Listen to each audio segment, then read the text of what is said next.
Hey, good evening, everybody. This is the Monday, October 20th.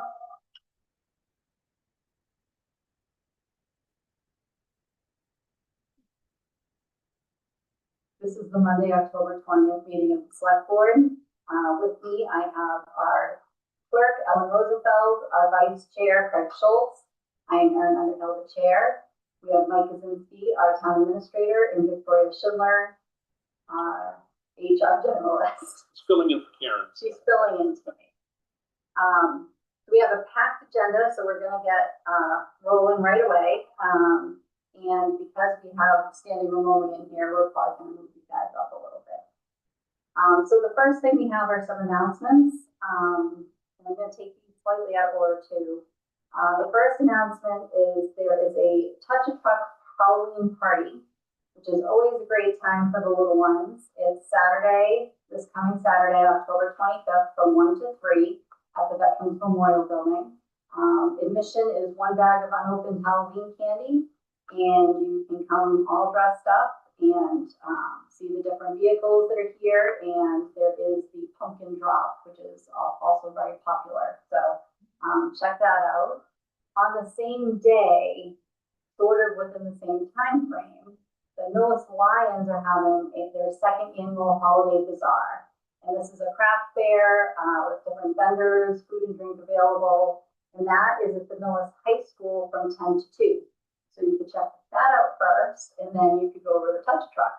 And if you come in costume, you can trick or treat at the different vendor tables. So that should be a lot of fun too. Again, that one's Saturday, October 25th from 10 to 2. We also have walk-in counseling available at the library. It is free counseling for mental health and substance use support for Millis residents. And that's on Tuesdays from 3 to 5 p.m. in the library study room. So it's a time that you can talk confidentially, get assessments and personalized support, create a support plan, and learn about other resources. So that's open to all Millis residents. Also, I can't believe it's this time again, but we're looking for submissions for the 2025 annual town report. We welcome contributions from residents, local organizations, community groups, anything that can highlight achievements, events, and stories that make Millis unique. We'd like photos, articles, whatever content you'd like to share with us. That can be sent to townreport@millisma.gov. And if you could send that by December 26th, 2025, that would be wonderful, and that will be considered for inclusion in our report. Ellen worked last year to start a campaign to get more images and, I guess, meat to our town report. So definitely, if you have anything, please share that with us. That's because Victoria wants to win the town report prize, right? I do. Apparently, there's a town report prize. Of course there is. So, yes, we'll compete with the other 350 towns and cities, and I think we're doing. I think so too. All right. So the first thing on our agenda is the middle high school project update. Okay, I'll get started with it. So coming up at the town meeting, which is on Monday, November 10th, there is a town meeting, and we're going to be voting on appropriating funds for a new middle high school renovation addition. Not a new building, but a middle school, high school renovation. It's going to be quite an expensive project, but it's the right time to do it. A little bit of background about it. We've been studying this for 2 years, over 2 years. We've submitted plans to the state. We've reworked those plans multiple times. Every board in town has endorsed it, so there's no controversy, unanimously endorsed it. Select boards, school committee, finance committee, school building committee. So it's been studied heavily for the last 2 years. Capital planning committee will be here later tonight. I'll speak about it. So we've been through that quite a bit. There's 2 reasons we're doing this at this time. First, it's the ed plan. That's why we need a new school. We had to submit a plan or a renovated school. We submitted a plan to the state that showed the what we wanted to accomplish, which was first we wanted to separate the middle school and high school into 2 entirely separate wings. Right now they're commingled in a lot of the classroom space. The cafeteria, the gym and the auditorium will still be shared, but the classroom space will all be separated. Secondly, our classrooms for science. Our science lab rooms are grossly undersized. They're not considered safe by state standards. They're too small to run a lot of the experiments in because there's no way to get out of talking to the fire department. You know what happens if you make something wrong. It's a tiny little space with not adequate evacuation routes and everything else. And the science classroom is completely redone. Lastly, they'll bring the entire building up to code and do all the needed repairs: the roof, the windows, the HVAC system, the electrical, the fire panel, ADA access, building security, and physical security for the students. And the reason we're doing it now, the second reason we're doing it right now, is the value. We have a bid. Well, we have an estimate, two separate independent estimators, totally independent of each other, that say the project is going to cost $125 million. $125 million is a lot of money. But the state has done something that I'm surprised at. I thought the state was going to give us 40%. They're giving us 55% of the money to fix this school. They're so impressed with our ed plan, and I kind of glossed over it, but our superintendent does a better job with it. But they're so impressed with the ed plan and the design of the building, how they've gotten it down to just the exact right size and right cost to build, that the state will maximize its reimbursement. So the state's going to give us $68.75 million, and we're going to ask the taxpayers at town meeting and at the ballot to follow for $56.25 million. That's what it costs to do it. That works out to about $918 in taxes per year for an average assessed single family home. The average assessed value of a single family home is $605,000. That's not what you can get if you sell it. Trust me, I know you can get a lot more for selling, but the assessed value is what matters for us. It works out, for those of you who want to do your own math, to $1.51 per thousand of valuation. So if you know your exact valuation, you can multiply through by $1.51 and get the exact cost for your household. But the other option, if we don't do any of this, if we ignore the state money, we leave the $68 million on the table, is we have to fix it ourselves. If we fix it ourselves, we won't expand the science classrooms. We won't separate the middle school and high school. We'll just start patching things. For the next 10 to 12 years, every other year, we'll have an override vote to fix something.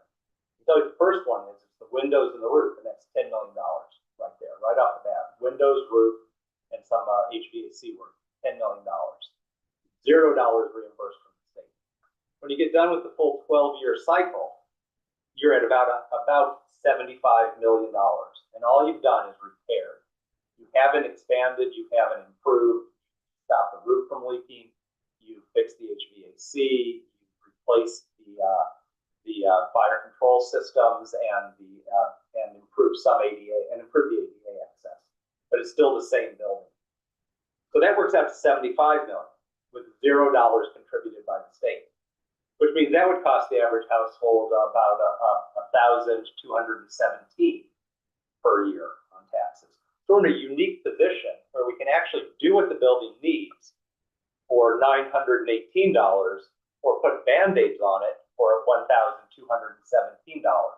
To me, it seems like a pretty logical choice to pick the cheaper one, which happens to be the better one.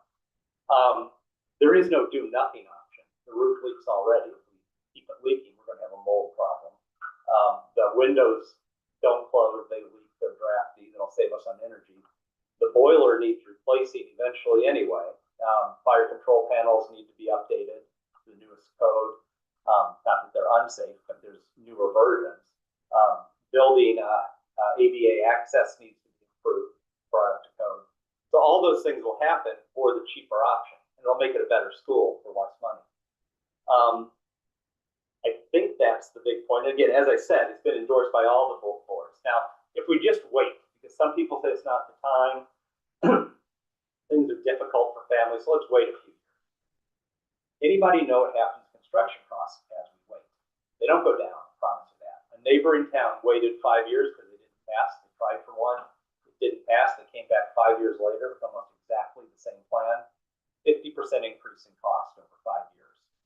So this is the cheapest it's ever going to be. The state's never going to give us more money.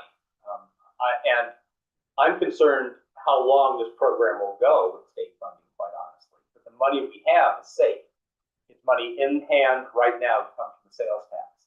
For every dollar you spent on sales tax, you've been giving 1 penny of that dollar, 1%, to the Mass School Building Association, which is going to build a school someplace. I'd rather it be in Millis than someplace else, because then we get our 68.75 million that we've all paid in sales tax back for this town.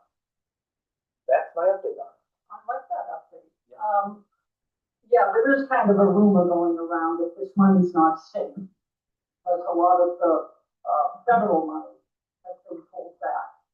But Mike, you want to add to that? Because this is important to people.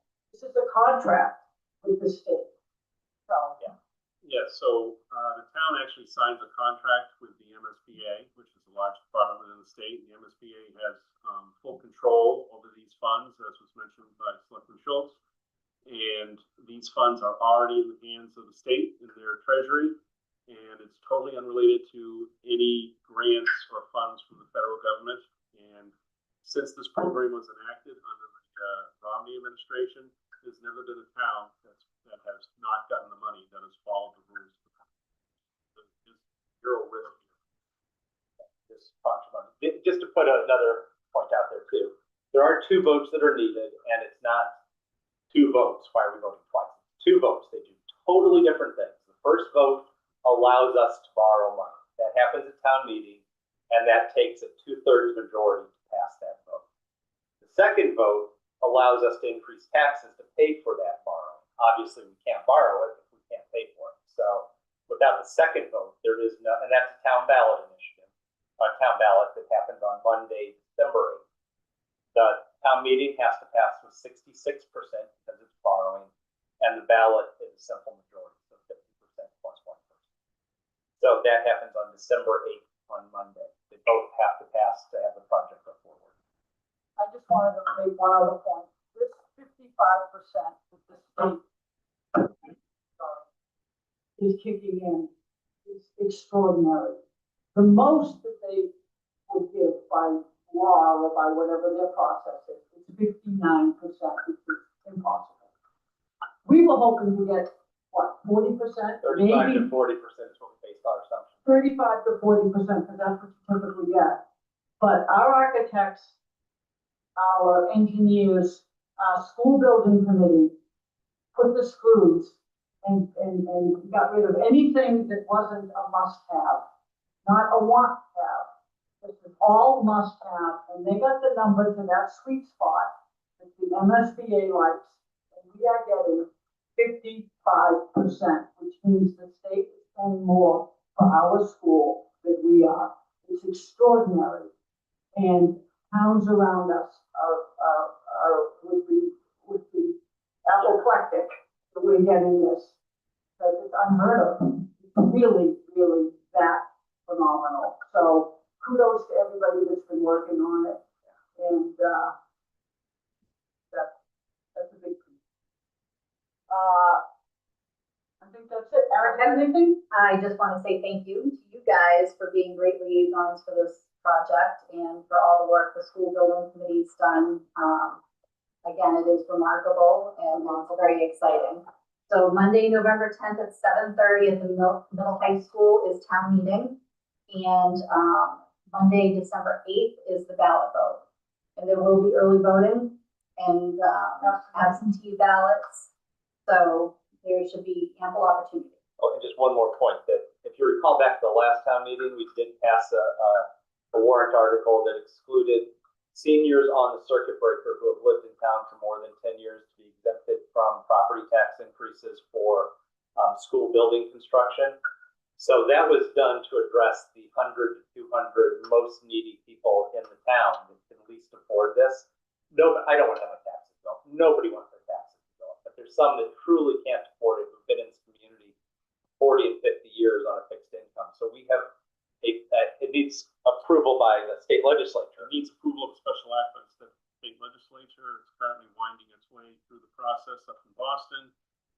This act is modeled off the same act that was approved approved for the town of Hopkinton. So a similar act has already been approved, so we feel confident this will get approved. It might not get done until next spring or next summer, but it would definitely, have the impact of affecting the payments on this project for those people. Just wanted to point that out too, because it was a big fight to get that through at the last town meeting. I'm glad it did go through. Yeah, excellent. Okay, so the next thing we're going to do, we're going to go slightly out of order, and we are going to do the appointment of the fire lieutenant, captain, and full-time firefighter. Good evening. Thanks for having us and moving this up in the agenda. Sure. I appreciate it. I'm excited to be here tonight to recommend 2 promotions and an appointment to the board. Back in March, we did a promotional exam and assessment center. From that, the 2 highest ranking candidates are in front of you tonight. We also, July 1st, we posted a replacement for a full-time firefighter in that candidate. I recommend Mr. Gizitsky, the appointment of Brian Palmetto to full-time captain EMS coordinator. This will be a new role at the fire department, a new chapter for the fire department. We're really excited about it. And Brian's a great candidate.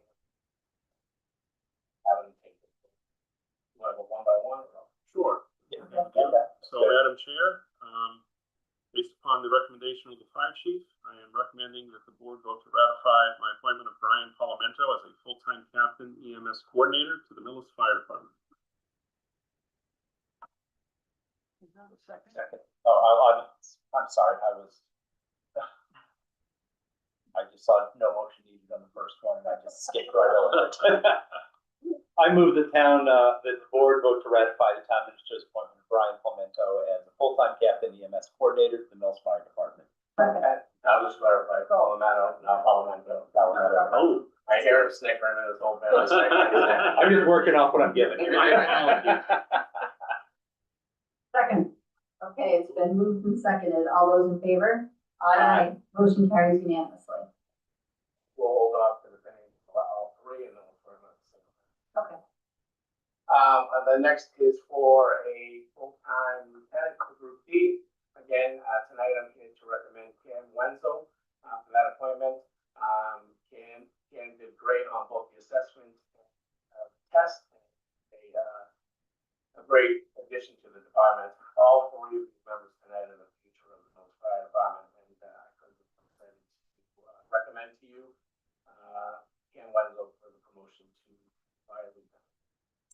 And Madam Chair, upon the recommendation of the fire chief, I'm recommending the board vote to ratify my appointment of Cam Wenzel as lieutenant paramedic to the Millis Fire Department. I move that the board vote to ratify the town administrator's appointment of Cam Wenzel to the lieutenant paramedic to the Millis Fire Department. Second. Been moved and seconded. All those in favor? Aye. Motion carries unanimously. And then to replace with the promotions, we're always proud to have a hometown Millis person come into our ranks. We take a lot of pride that we're from Millis and that we work in Millis. And we were lucky enough to, I want to say, snag a Millis resident, Ryan Smith, son of our town clerk, Kathy Smith. Has been with us for a while. He took the initiative, went to paramedic school, has suffered through it, is in the final stages of it.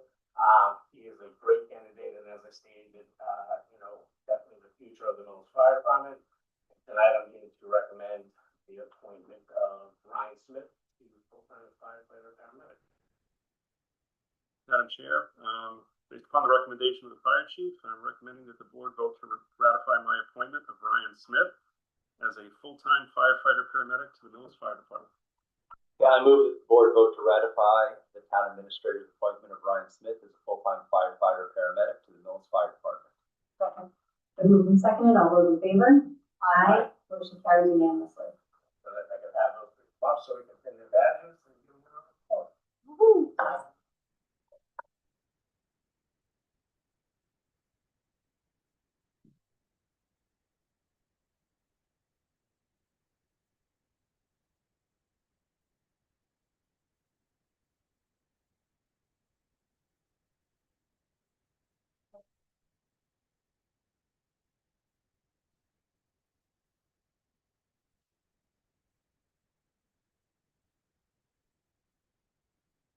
I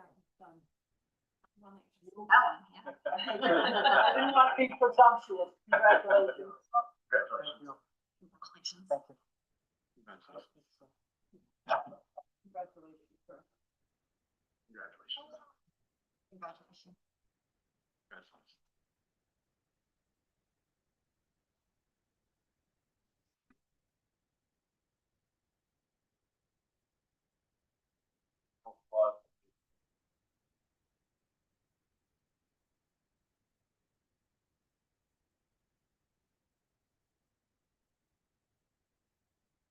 Eric, okay, we'll have this one. Absolutely, yep.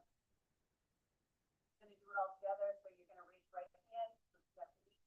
I state the name. Solemnly swear that I will bear true faith and allegiance to the Commonwealth of Massachusetts and support the Constitution thereof and the Constitution of the United States, that I will obey the lawful orders of all my superior officers, and that I will faithfully and impartially discharge and perform all the duties incumbent upon me as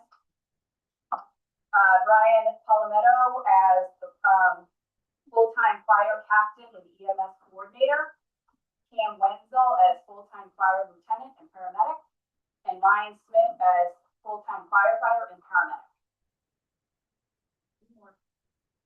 According to the best of my ability and understanding, agreeable to the rules and regulations of the Constitution and the laws of the Commonwealth in the United States. So help me God.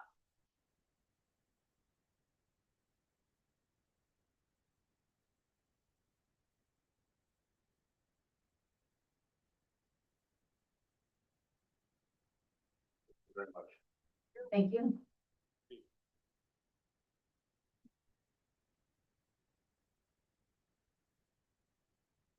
Pretty clear room for. Yeah, Yeah, I think it's you. Either one. Either one. How are you doing the Lansing thing? Are we putting pictures up on the? I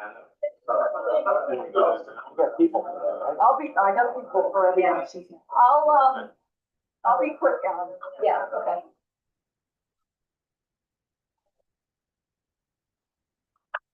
Victoria, you're doing it with us, right?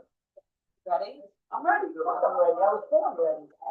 For those at home, we're just going to give a minute for the room to clear out a little bit. We got a lot of people in here.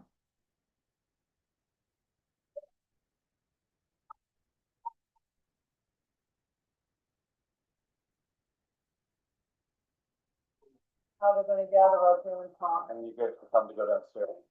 Oh, Chief's got it. You got it? Here's one more weight. Thank you. We can suggest to go downstairs, but help us do it. Yeah.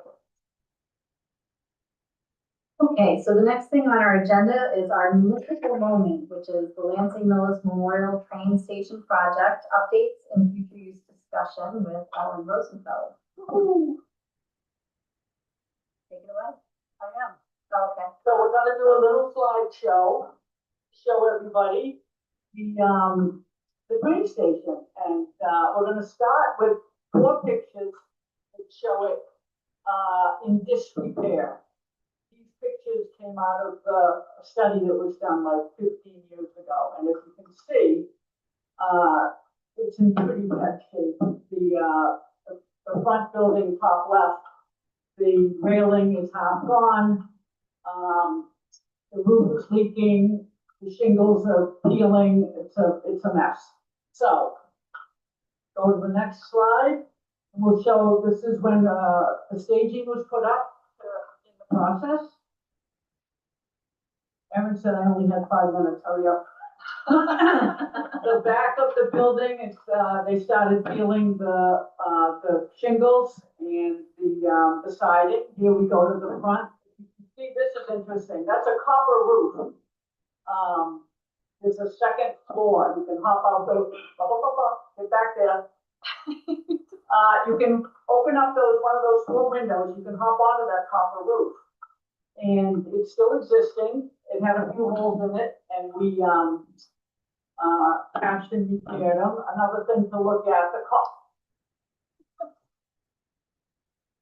the columns, you see the yellow caution tape, going from one of those columns. All those columns had to be taken down completely. There was no meat left in them. They were completely rotted. So they were rebuilt entirely. And if you look at the turret on the right, you look up top, you can't really see, but in the piece around the cone, there are little rosettes in there that will show, maybe I got a closer picture. Okay, go ahead, sorry. Yeah, right there. You can see some rosettes. No way to point. Yeah, right there. Those are rosettes all the way around. Yeah, perfect. Keep going. This is after we tore out, they made kind of an entryway that hid the main entrance. Never pulled the permit. The Montessori school that was there. So we ripped that out completely and restored it right back to its original look. That's me painting Millis and the numbers. So those numbers, W and then the B, those are the miles to Worcester and to Boston by train. So it's 22.7 to Boston. 14.8. 14.8. That was fun thinking of. That back door, the reason I'm showing that door, that was a sort of a nightmare. We rebuilt that whole thing. The stone that's going around that door is sandstone.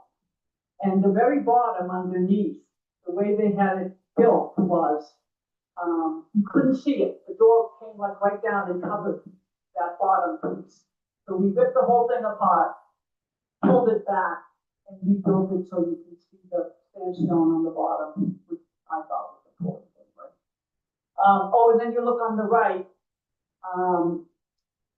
the turret, you look up on top, you can see the rosettes now, they're painted black, and the new railing. One other point to mention, every piece of wood that was replaced with AZAC, which is a composite. But a lot of it was kept, and it was scraped, caulked, and painted. So when you see, can you know what a face of board is, that wide board, the wide white, that is all AZAC, all the trim up on top, you know, right there, the dormer, you see the trim on the sides, right there, all AZAC. So everything that was replaced, yep, all of it, and on the back too, all the fascia board, corner boards, but underneath, go to the corner, yeah, right there, that is AZAC on the side, but underneath Actual flat roof. is yes, that goes around the building, and that's all this original wood that was caulked and scraped and repainted, and saved a lot of money, because it was fine.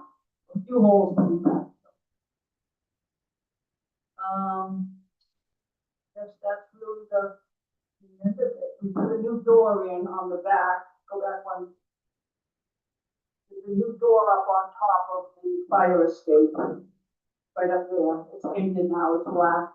The fire escape is metal, it's gonna be sanded and repainted, it's fine. One window was broken, it's been repaired. And I think that's about it. The railing is composite, it's plastic, so it's not wood, it will last forever. And I just think it is spectacular. So that's that. The exterior is almost 100% done. It's just some repoint, don't go back,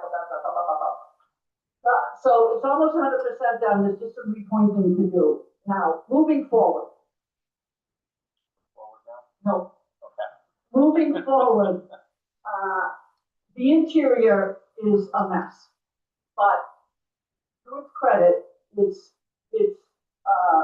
doable, it's cosmetic. 4 things need to be done to the interior. It needs new flooring, it needs new lighting, it needs plaster, and it needs paint. So I'm working on getting quotes. I've already got quotes. Comes to about 70 grand, but I'm looking for 100 grand. I'm not gonna go back to the town. Whether people know or not, I was very fortunate to get, the citizens of Millis to approve 125,000 from the budget, right? Free cash. Free cash, Yeah. and then 125 from the, community preservation committee. That gave me 250,000 for the exterior. I don't wanna go back to the town for the interior renovation. I'm fundraising. So, I've already kicked in 5 grand. I've got some other companies. I'm not gonna give you a number because then you'll say, well, you don't need any more. But I've already raised a little bit of money and I wanna raise the rest, and I think that I can.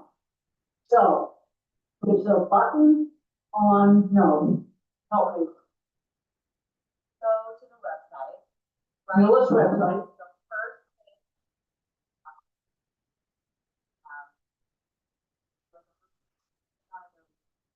Building and then Rucker, you can go to it right online, or you can send me a check.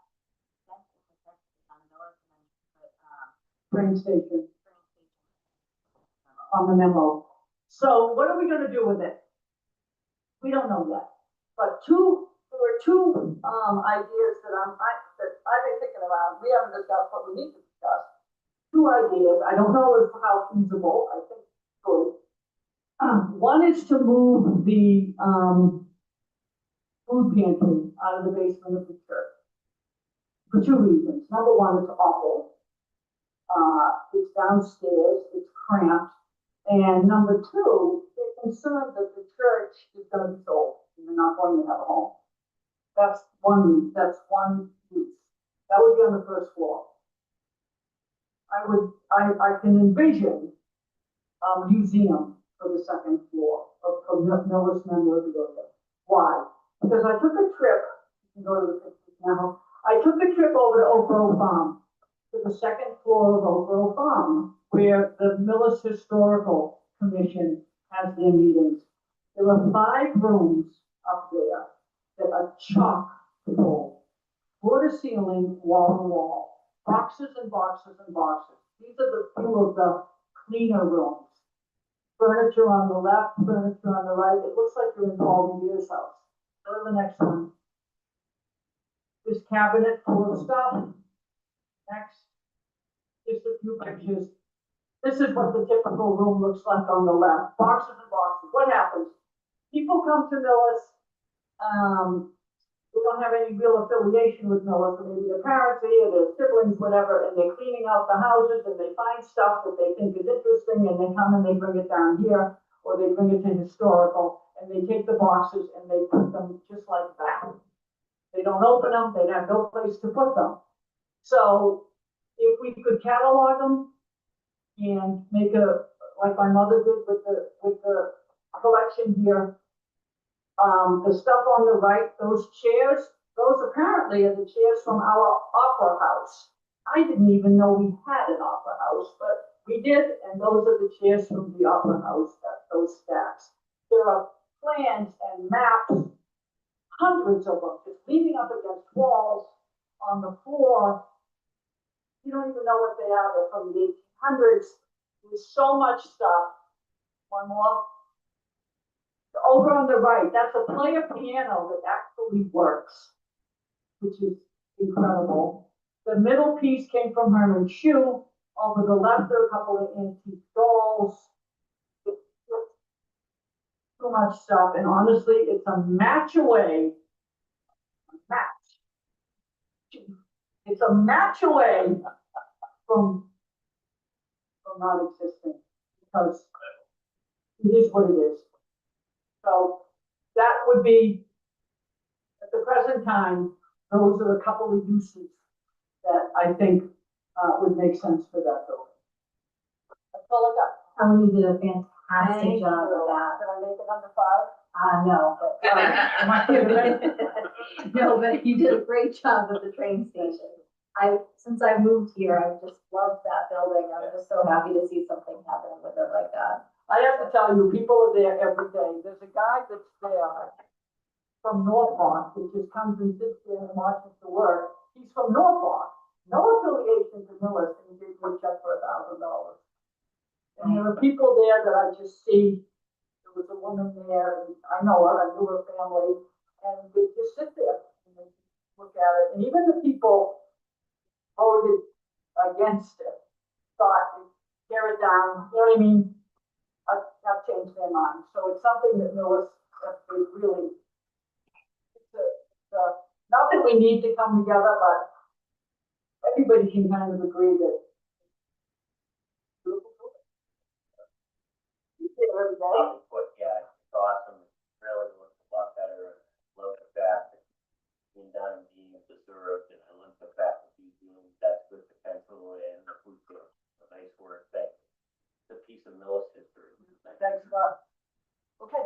Awesome. So, once again, if anybody's interested in donating to the funds to redo the inside now of the building, go to the town website under news, and then you'll see a history of the. See a picture of the building Beautiful. right there. Picture of the building and then the opportunity to donate if you'd like. It should read, I put together a little bit of history, just the one page here, talks about Lansing Millis coming here for his health and getting the town to agree to secede from Medway. He lived to see that, did not live to see the train station being built. His son built it in his honor. And it opened in 1886, a year after Millis's incorporation. But it's a great story, and it will hopefully live on. Awesome, thank you. All right, so next up we have Mr. Barry here to do a presentation of the capital report for the fall annual town meeting. Thank you for your patience. No problem. I mean, when I got here, I was so excited. I was like, why are all the firemen here? Did you guys see why, how the gas meter was rated on the capital plan? Very highly. And they rated it very high. Yeah, so, and they all left, so I don't know. So, well, thanks for having me here tonight.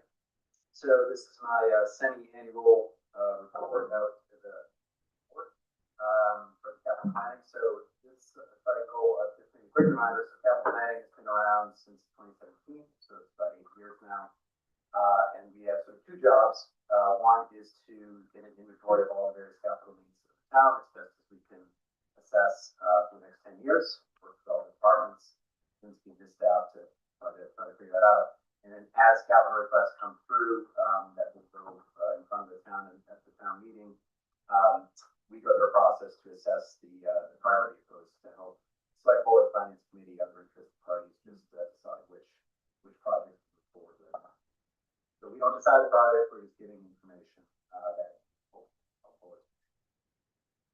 So you already spoke about the school. Maybe I'll just start there. So our committee did go through a process to assess the school this time around because it is now a place where it's ready for us to assess it. And I think Craig said it eloquently earlier. We were highly supportive of the highest priority in town for all 3 decades.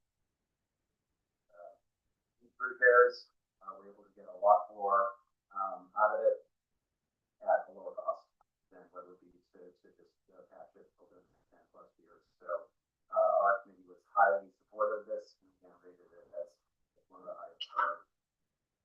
For other items that there weren't too many this time, there's just 4 items that came in front of us with this go around, 2 of which were ranked highest priorities.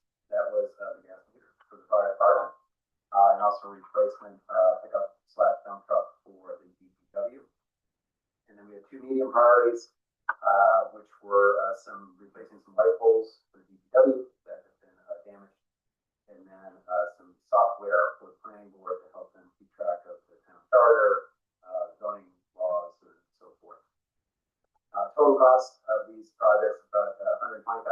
highest priorities and about 87,000.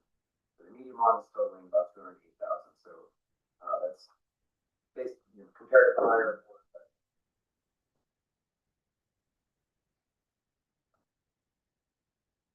We've also provided an update of our longer term summary here.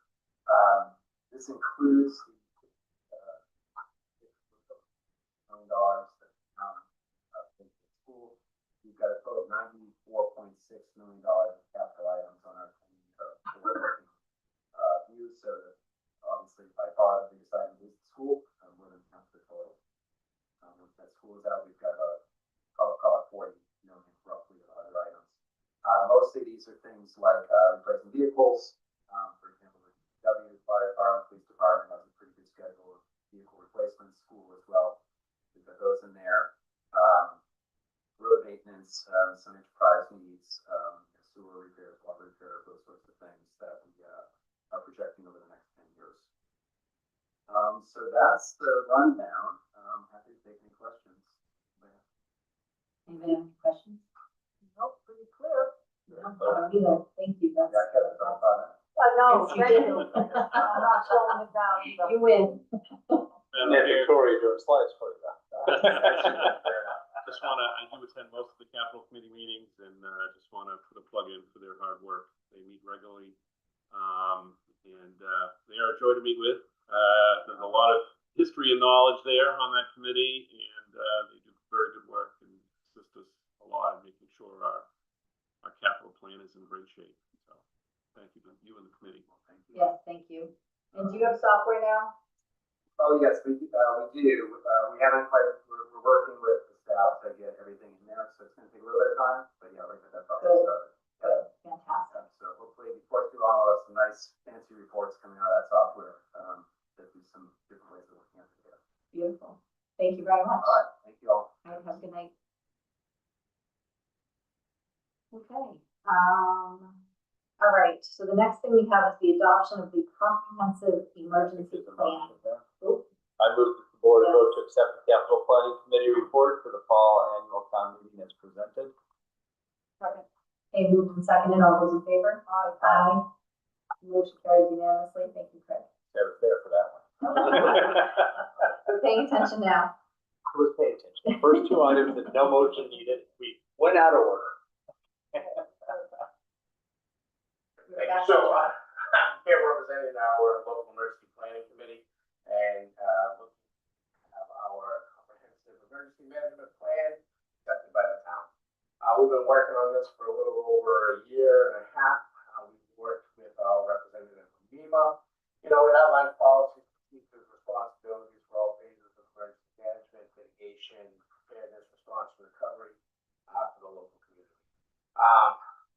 We have a lot of updating to do. There's been a lot of changes. We have enacted where we have primary responders as well as backups, so that we have somebody to contact in case my department head's not available.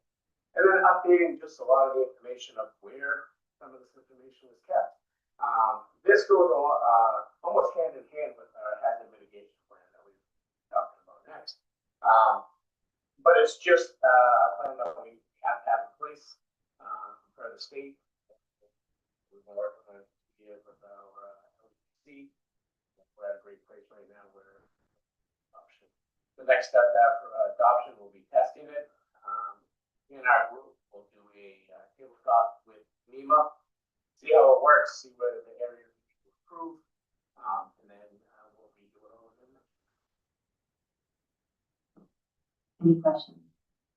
Okay. I move the board vote to adopt the comprehensive emergency plan, CEMP, as presented. Second. Then moved and seconded, all those in favor? Aye. Motion carries unanimously.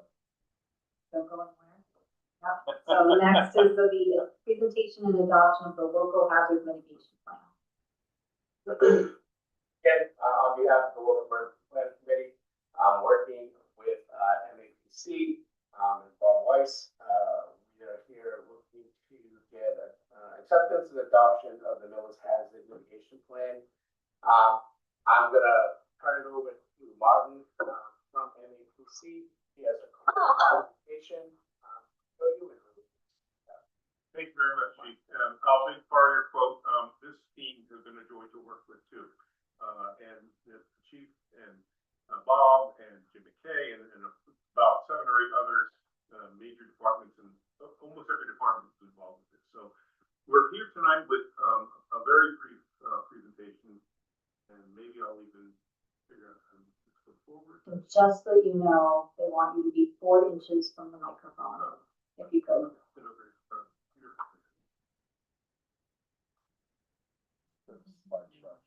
If the slides don't work, it's not critical. I can maybe give you a brief overview. It's not gonna be as good as my part. Oh, good. You're gonna need the microphone. Right, But 4 inches, 4 inches from the mouth. You can pick it up and slide it over to your side of the desk. Is that good? Yes. Okay. Yeah. So this is a plan that deals with natural hazards and looks ahead of before the hazard happens. The plan you just approved is, has a lot to do with what happens when you have a hazard and how do you respond to it. This is what is often called a pre-disaster mitigation plan. What can you do before disasters happen to make the town more resilient and less vulnerable to the actual level of damage that's caused?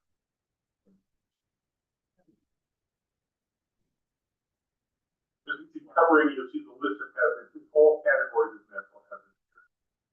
And I do want to mention that really, the really involved all the different here. And so kudos, because as MAPC coming in and being asked to help, it really makes a huge difference when the town is really front and center and really participates, and they more than the next slide. I just wanted to basically say, here are the kind of things that are in the plan. It's recommendations for actions that town can take, many which are these longer term actions. You know, they're not all low hanging fruit. There's some that are. Some are more expensive than others in terms of eventually dealing with hazards. But this is just a sample of the kind of measures that are recommended in the plan for the flooding hazards. And if you go to the next slide, you'll see a few other winter storms. Covers all these different categories: brush fires, disaster hazards, etc. So this is giving you a wide range.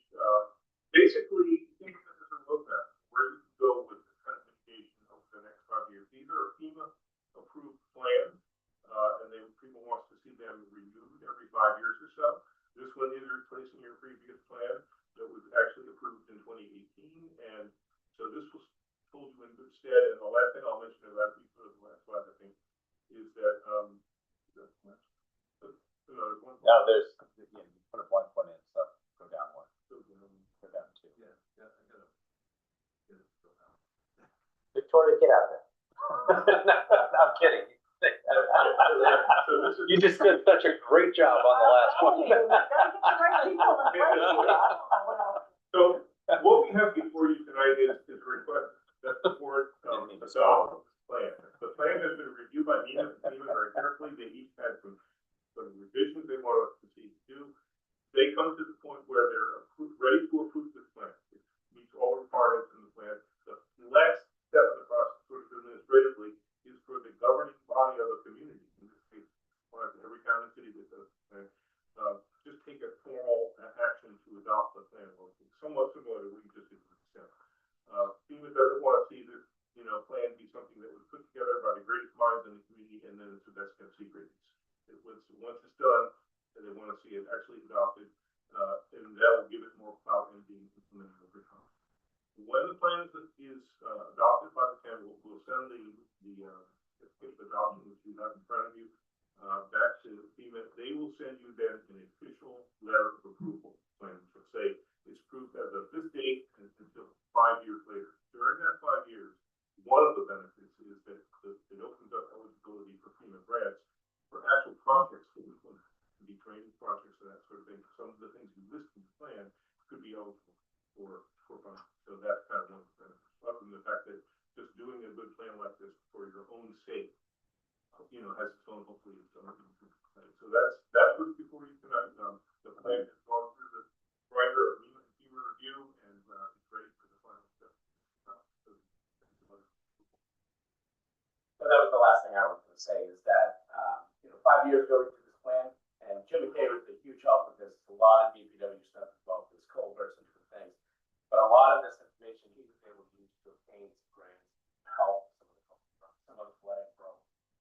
other thing is that we see continuous actions throughout those 5 years, and then we update the plan. MEMA sees that Millis is doing things, and it opens us up for more grants. So we're very grateful for Mark's help and Rob's help and the whole committee. And you know, got it done fairly quickly. As Martin was telling me, we got it in under the wire because some kind of getting. So I guess it's here for your acceptance. Perfect. I move that the board vote to adopt the local hazard mitigation plan as presented. So moved and seconded, all those in favor? Aye. Motion carries unanimously. Thank you very much. Thank you. Thank you. Sticking around? I'm not going, he's moving up the drivers. Thank you. That's not true. Are you going to share something else? Actually, yes, but that's gonna come from. Okay. All right, so next we have the presentation and adoption of the Millis Climate Action Plan.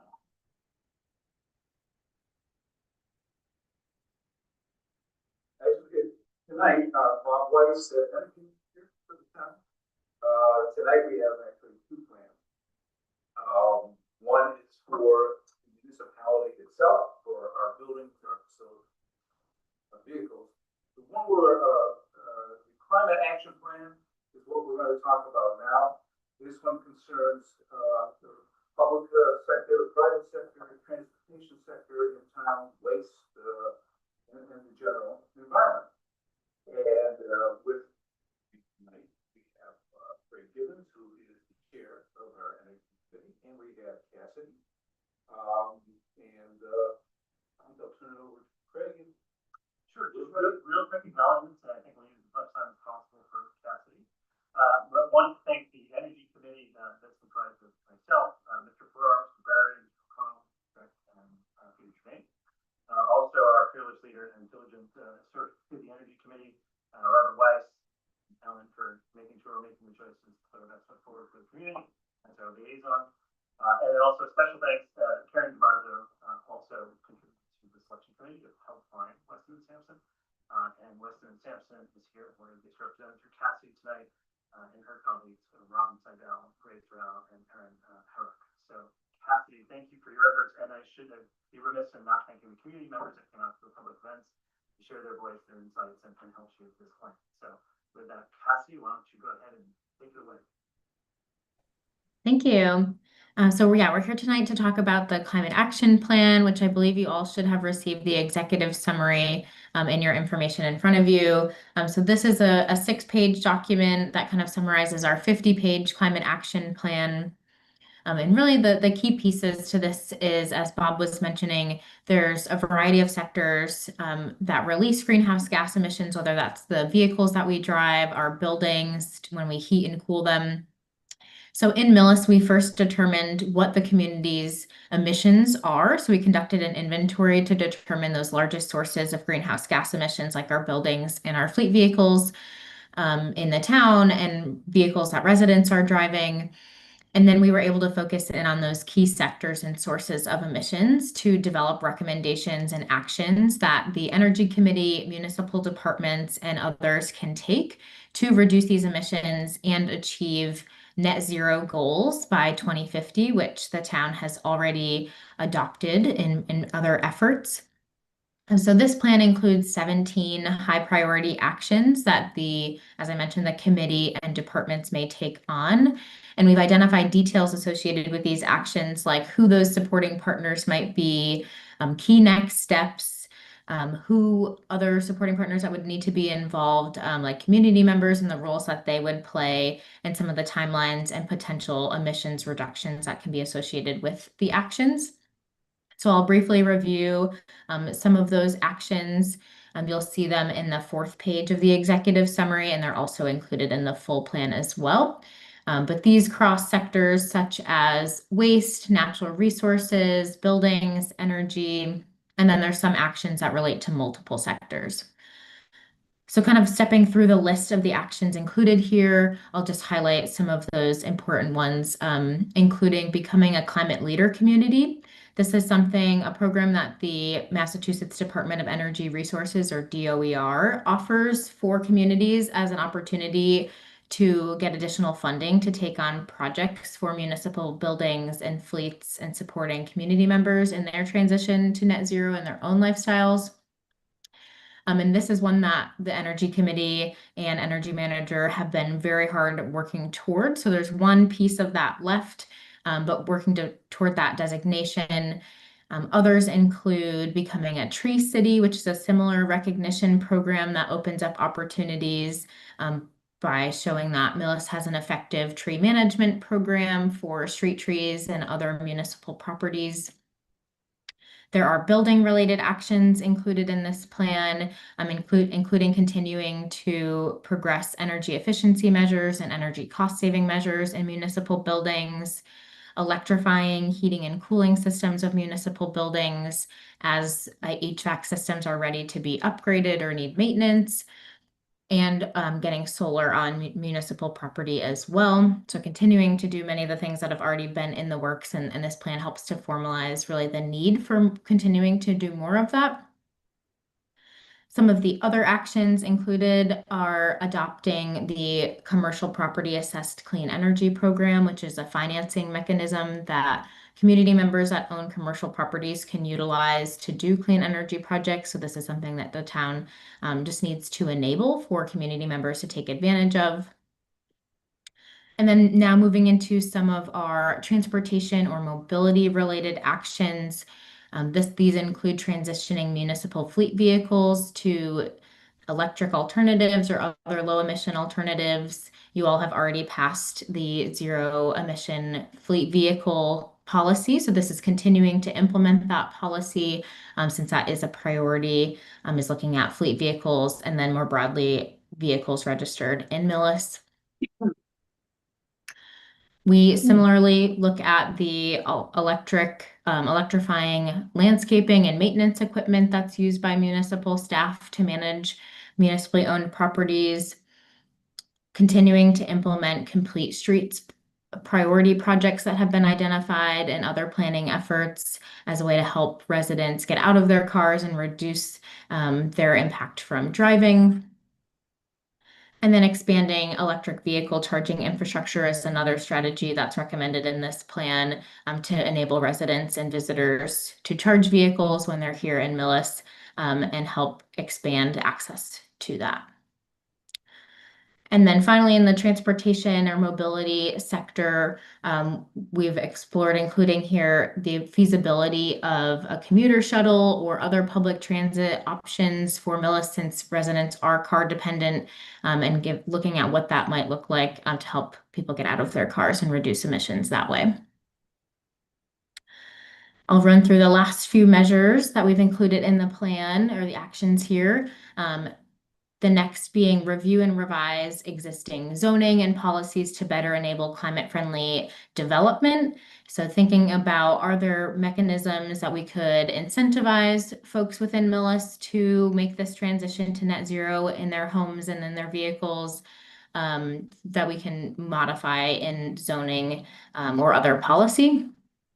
Some of that work has already been done when it comes to solar, but there's other areas to enable or incentivize additional action. Millis has the community aggregation plan, which is a really great tool to have in the toolbox of taking climate action. And we would love to see increased participation in this program, especially higher tiers of renewable energy. So more education and outreach around this program is one of the actions that's also included here.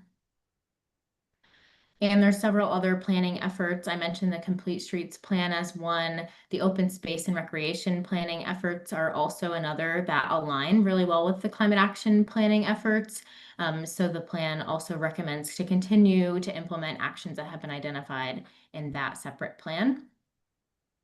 And then waste is another sector in which this plan covers. So actions we've included here are around composting, so reducing food waste in schools or offering programs for community members to participate in food waste reduction and composting, such as exploring what those programs could look like a curbside pickup program or a transfer station program. And then generally fostering a culture of repair, reuse, and waste reduction here in Millis, and assessing the transfer station operations as a possible way to improve disposal practices and education around waste reduction. And then the final measure we've included, or action that we've included in the plan, is to increase municipal staff capacity to expand and accelerate action implementation.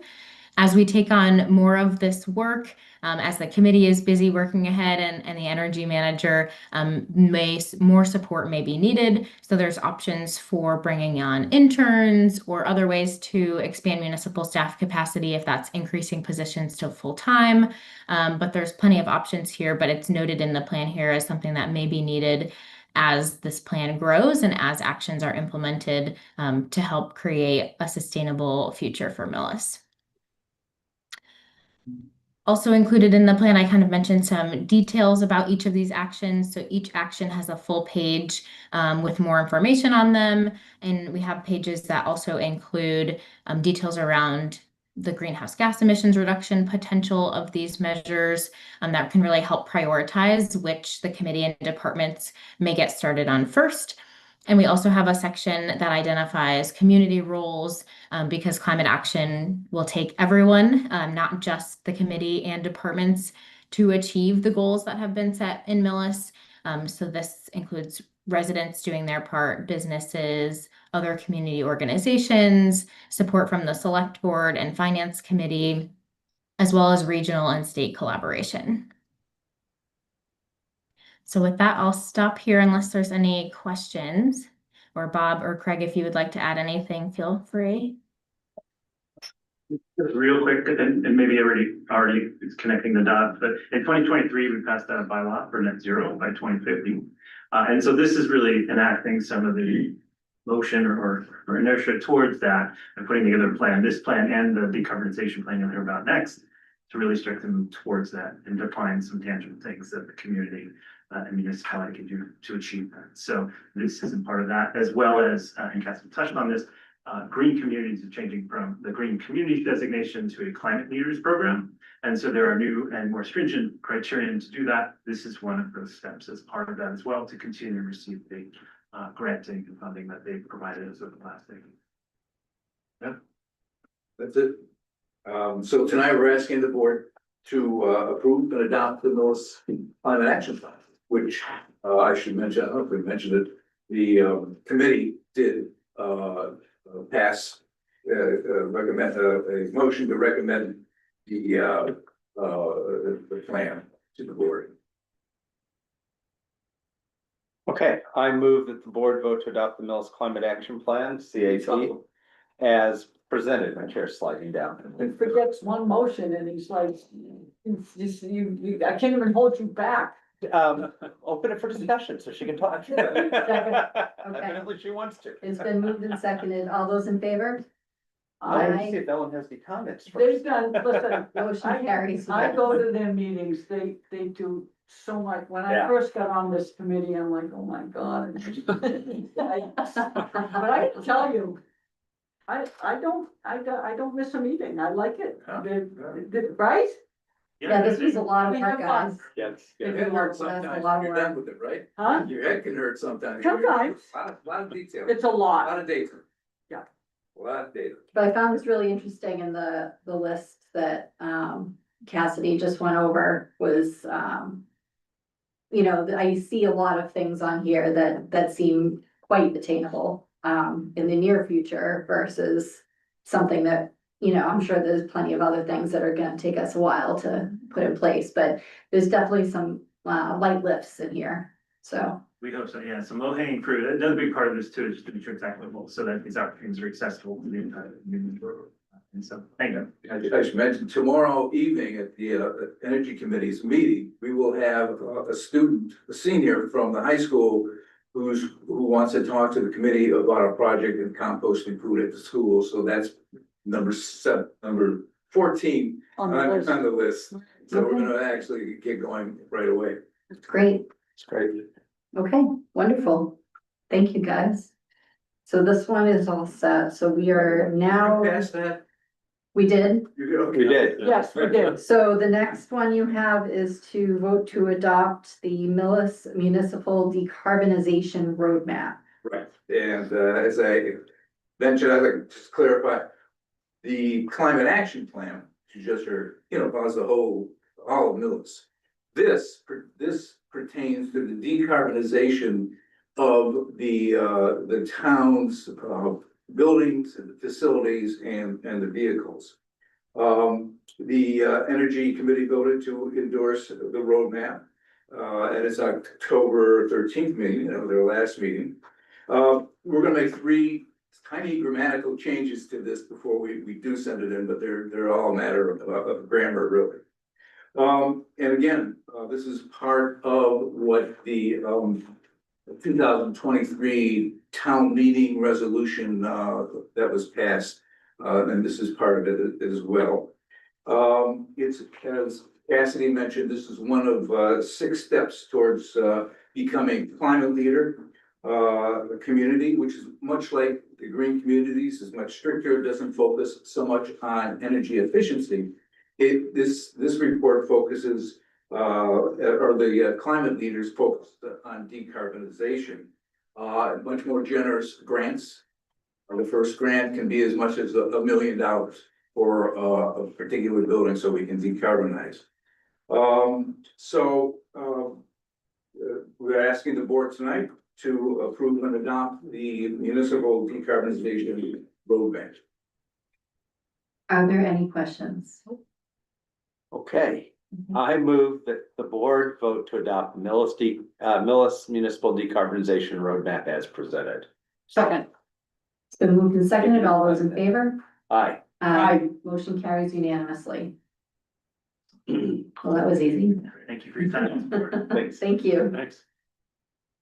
All right, Mr. Weiss, we have the Millis Business Improvement District Blueprint next. Okay, moving on to another part of my work here as the Economic Development and Planning Director. You may recall in 2022, the town received an award from the Chapter 268 Massachusetts earmarks of $170,000. And one purpose of that grant is to create a feasibility study for creating a business organization in Millis, specifically a business improvement district among Millis businesses. So the study was conducted by Aaron Schaefer Land Use Consultants, which consists of Ms. Schaefer, her team of Ann Burke and Daphne Politis, who are renowned experts on business organizations. In fact, Ann, I always say, wrote the book for the state on business improvement districts. So they worked over 6 months in their analysis. They looked at the current economic climate in Millis. They interviewed over a dozen local businesses, property owners, stakeholders of all sizes. They worked with the Economic Development Committee. They reached out to the public. And they then considered the different types of business organizations and concluded that the optimal fit for businesses here in Millis would be a district management organization.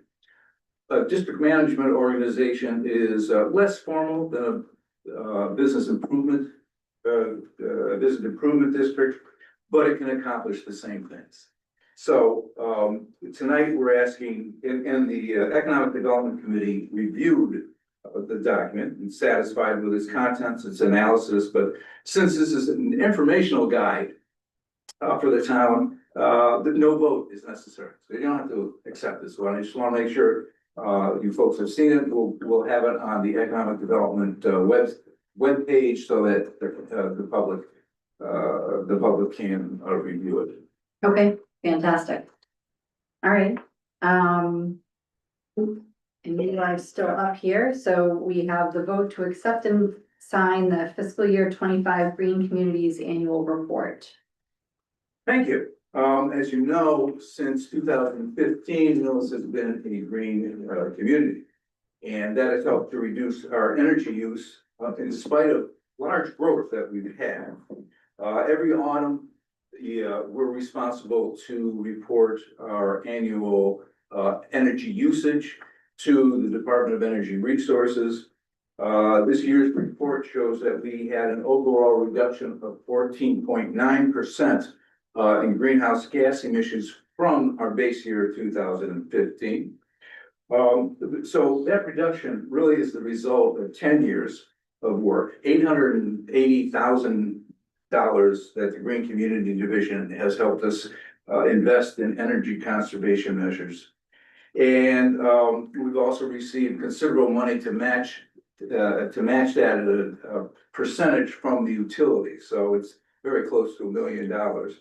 Much of the credit for this energy conservation, the installations goes to our town staff, especially to our DPW director, Jim McKay, our fire chief, Rick Barrett, as well as to the Millis Public Schools, Terry Wiggin, John Engler, and Superintendent Bob Mulaney. They've all helped us very much in the installations at the buildings. And so tonight I am asking the select board to have the chair sign Millis's Green Communities annual report for fiscal year 2025. I move that the board vote to adopt and sign the FY25 Green Communities Annual Report. Second, I was giving you time there. I see that. Yeah. been moved and seconded. All those in favor? Aye. Motion carries unanimously. Great. Thank you. Thank you all very Thanks a much. lot. But, That was a lot. yeah, How do you do in this time? You did great. They said We're ahead of schedule. we're ahead. Yes. we could go have lunch. No, not quite that much. No, not that much. All right, so Mr. McKay is up. We have review and approval of the fiscal year 26 infiltration inflow contract with GCG. Thank you. So I would ask that this is our annual, we do this every year, I&I study. We're still locating different types of way water is getting into the sewer system. This helps Ellen when she goes to the Child Resolution District monthly meetings. It does. That we do invest probably more than any surrounding towns. I like to say, this money was appropriated at Article 12 at the annual Springtown meeting in 2023. If you remember, every year we were giving this 130, 150, and we were just exhausted what was left. So we were gonna use these funds to continue this, to go on forward with this project. So I'd ask that you allow the town administrator to sign a contract with GCG Associates for $137,630. I move that the board vote to approve a contract with GCG Associates for engineering services for I&I investigation in the amount not to exceed $137,630 and authorize the town administrator to sign the contract on the board's behalf. Second. Been moved and seconded. All those in favor? Aye. Motion carries unanimously. And keeping it under 5 minutes. The next is the annual snow and ice expenditures. The first, the town administrator and I reviewed the expenses that we pay contractors. These are people we bring in, and just keeping up with surrounding towns.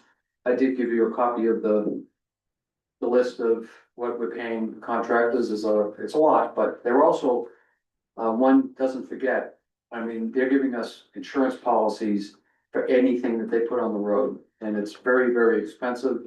Those numbers are dwindling. We've been very lucky that some of those people have been doing it for 20+ years, plowing for us. And they're just small, some of them are just small one truck owners. And they do just go out and get the snow and ice insurance policy for their vehicle during the season. And we're just trying to stay competitive. At one time, we lost 3 different companies because we weren't competitive. But over the past couple of years with the town administrator and I made sure that we were. And again, if you look at it, it's expensive, but that's what it is to keep us going. That's what it is. All right, So I don't think you have to. I think we do. Okay. I have one written down. Oh. Jim. So We make it official. Okay. Jim, it's on the list, I'm saying. I move that the board vote to approve the snow contract rates for FY 26 as presented in the packet. Second. It's been moved and seconded. All those in favor? Aye. Motion carries unanimously. And then lastly is the rock salt bid with Eastern Minerals. They've been with us for a couple of years. They're the low bidder. I'd like to shout out to anybody from Medfield, if they're not like me, who actually watches town meetings from different areas. They put this bid out for us every single year. They pay for it, and they procure it. And all we have to do is just approve it, and the town administrator signs a contract. Before you sign, I can tell you that, last year's prices were $58.24. And this year is $63, was what, an increase of $4.76 a ton. But again, we don't know how much of that is the reason for that, but I'm sure it has something to do with taxes coming, because none of it comes from the United States. Right. So I would ask that you approve the town administrator to sign a contract with not to exceed $170,727. You don't see that on your motion. I don't see that on the motion. Okay, Does it need to be on the motion? Um, I don't think so. We've got just the amount per ton. yeah, I mean, that's the. I move that the board vote to approve the contract with Eastern Minerals Inc. for rock salt at $63 per ton, solar salt at $83 per ton, and treated salt at $83 per ton, and authorize the town administrator to sign the contract on the board's behalf. Second. okay, it's been moved and seconded. All those in favor? Aye. Motion carries unanimously. And then lastly, if you could just make sure you all read that email that I sent you late this afternoon. It's I haven't. one of those contracts, it's a federal contract, so Yeah. let's just hope we can, it's just a short-term glitch in the process, so. But Well, none of us are members of Congress, so we can't do anything directly about it, but I'm sure hopefully it'll be short. they work it out. Thank you, Jim. Thanks, Jim. Are you leaving? I'm done, huh? Yeah, I was Yeah. gonna say, I went to the sewer meeting, and you're right, they talked about I&I. And they were complaining about Medway, and I said, yeah, but we do a really good job, and he said, yes, you do, Yes, we do. so yes. So He's fishing for compliments there. Yeah. We just spent $137,000, so. Yes, Bring that up with him next time. yes, Thank you. Declare it Medway when you say it. yes. All right, so the next thing we have is to vote to call a special election on December 8th, 2025. Thank you, Madam Chair. I guess we've reached my part of the meeting. Yes, it's your turn now.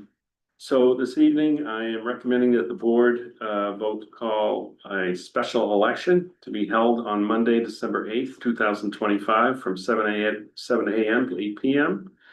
And based upon feedback from bond counsel and counsel for the MSBA, I'm recommending that the board vote to insert question 1 as written in your packet for that meeting on December 8th, 2025. So as I mentioned, this language has been approved by both bond counsel and counsel for MSBA. It's also been reviewed by the OPM. So we've covered all the bases. All right, I'll start with the first motion. I move that the board vote to call special town election on December 8th, 2025 from 7 a.m. to 8 p.m. Second. It's been moved and seconded. All those in favor? Aye. Motion carries unanimously. And now to give purpose to that last motion, I move that the board vote to insert question 1 on the ballot of a special town election of December 8th, 2025, and I'll read it just so we don't have any issues with any legalities. As follows, question 1, shall the town of Millis be allowed to exempt from the provisions of Proposition 2 and 1/2, so-called, the amounts required to pay for the bonds issued in order to design, construct, and furnish an addition and renovation to the Millis Middle High School located at 245 Plain Street. Scope of project includes the construction of a new academic wing and renovation of existing academic spaces and common spaces, inclusive of all building mechanical systems, along with associated site work improvements and including the payment of all costs incidental or related thereto. Good job. Second, Really good. second. Second. It's been moved and seconded. All those in favor? Aye. Motion carries unanimously. There's a question mark at the end. Well, it's a question, Shall shall the town. and it's a very, Look like It's very long it's to get a there. very long run-on Yes. sentence. I kept looking for the period, but there was none. And again, this just goes to the two parts of the vote. The first part allows us to borrow the money, and this gives us the funding to pay back that money should it be borrowed. All right, so next we have a vote to open the fall town meeting warrant. I move that the board vote to open the fall town meeting warrant. second. It's been moved and seconded. All those in favor? Aye. Aye. Motion carries unanimously. The warrant is open. So, Madam Chair, the warrant, before you has been reviewed and approved, by our town council. And as I mentioned before, also for Article 6 by bond council and MSBA council.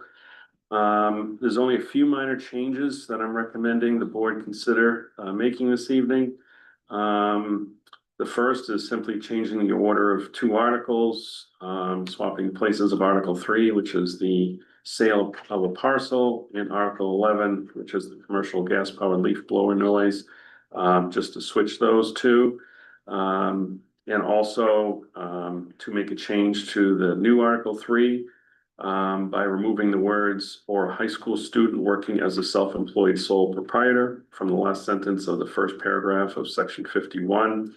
There was a discussion with the finance committee, and I attended their meeting last week, where they expressed a concern that there's some confusion and maybe that language being unnecessary. I do agree with that, and thereby I am recommending the removal of that one sentence. And also, as noted, Article 6, the wording was slightly amended by bond council for Article 6, which is the article for the school project. So I'm recommending that the board accept the changes of bond council. So that's all the changes to the warrant I'm recommending. And after that, I would recommend that the board vote to close and approve the warrant as presented, and also to sign the warrant. Okay, I'll make a motion that we approve the fall annual town meeting warrant with those changes as specified. Second. It's been moved and seconded. All those in favor? Aye. Next, Article 6 has many periods in it. This is a long one to read. so next, Craig, we need the last motion on that page. Well, I move the board vote to close and approve the sign the fall annual town meeting warrant as amended. Second. It's been moved and seconded. All those in favor? Aye. Motion carries unanimously. Great, thank you. Okay, the next thing we have is to review and approve the community impact agreement.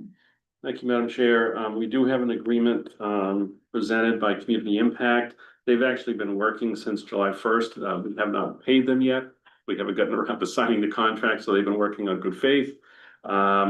These funds are part of the marijuana impact funds. And the total amount of the contract is not to exceed $35,000. Again, this contract is for social services for members of the community. And it's similar to the contract you signed back last year for the same work. I move the board vote to approve a contract with Community Impact, Inc. To provide a variety of social services for the town of Millis for an amount not to exceed $35,000. Second. It's been moved and seconded. All those in favor? Aye. Motion carries unanimously. Great, thank you. And next we have a vote to ratify the MOA for the MCOP Local 171 and the AFSCME Council 93 contract. Thank you, Madam Chair. Mouthful. Yes, I am recommending the board vote to ratify the MOA with MCOP Local 171 as recently negotiated. As stated, this MOA simply clarifies one of the items within the contract by inserting some additional language. So it doesn't change the intent of any of the contract, but just clarifies it. There was some confusion on interpretation, and the finance office and my office wanted to further clarify it for the future. So that simply does that. I'm also recommending the board vote to ratify the consolidated contract with AFSCME Council 93. There's nothing new here. This is simply a consolidation of all the prior MOAs that were approved since the last full contract was written up.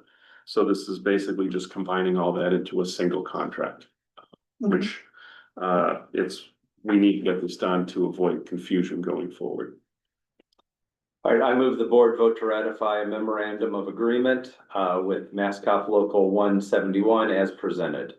Second. It's been moved and seconded. All those in favor? Aye. Motion carries unanimously. I move that the board vote to ratify the consolidated collective bargaining agreement with AFSCME Council 93 as presented. Second. Been moved and seconded. All those in favor? Aye. Aye. Motion carries unanimously. Great, thank you very much. Next, we have a reassignment of select board liaisons and also updates. So it sounds like we are reassigning, two different committees and you guys are just swapping. Okay, Which one am I taking? Permanent building committee. Okay. so Craig's taking permanent building committee and Ellen's taking economic development. Okay, The economic development unfortunately runs on my board meeting. Oh, does for it? Work often, yeah. okay. Yeah, I'm good with that. I'm good. All right, so And let's let the cemetery know to email me in the. I did let them know when I was there. I told Okay. them. Okay, so do you want to make that motion? I move the board vote to reassign the select board liaisons, select board member Rosenfeld taking economic development and I'll be taking permanent building.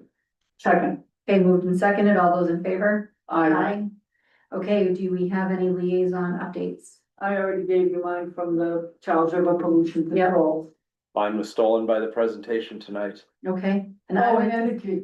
oh, you went to energy, go ahead. I've been to a couple energies Oh, actually, yeah. just met no one, but yeah, they went over. I all- did not They went that. All over all that, their yes. stuff. Yes, We approved it all. I went to cemetery committee. Well, how was it? It was lovely. They took out, I really do love this committee. It's does. really She weird. loves it. But they took out a really old map. It must have been from the 1800s of the cemetery. And, I believe Mr. Mushnick is going to get it framed. So that's pretty cool. Wow. Yeah. You could see, like, it was weird, like the fabric, there was like a fabric backing on it. It was kind of really neat looking. Very cool. Yeah. And they're going to look into doing some, shorter granite posts, to differentiate what they call the baby section from, I believe it's section G, which is the newer It's a new section. one, yeah. Mhm. So that was the main gist, but there was a lot of lively discussion. Cool. Yes. Very cool. All right. All right, so the next thing we have, yes, sure. I just wanna thank the committee, Craig and everybody, and have it urge everybody to come out November 10th and the 8th of December to vote. I think the plans in the new school, great, Craig, you did it well, now's the time to do it. But thank you to everybody involved from the permanent building committee to the boards, well represented, so thank you. Thank you. Thanks, Scott. Okay, so we have a water and sewer commitment for September 2025. I move that the board vote to approve the water sewer department commitment to the collector for the month of September in the amount of $8,794.35. Second. It's been moved and seconded. All those in favor? Aye. Aye. Motion carries unanimously. Stole your thunder there, Mike. That's all right. I'm sorry, Mike. It was gonna be the highlight of my night. We can go back. All right, and then executive session is next. I move the board vote to enter into an executive session for the following reason: to discuss strategy session in preparation for contract negotiations with non-union personnel, the fire chief, and to only return to the open session for the purpose of adjourning. Roll call vote. Okay, Ellen, Yes. Craig, Yes. yes. Ellen, did you second that? No. Do it now. Yes. Thank Second. you. All right, so we are now going into executive session. Thank you very much, everybody, for attending tonight and watching at home. And thank you, Millis Community Media. Have a good night. 8:30. That was phenomenal. Killed it. Eight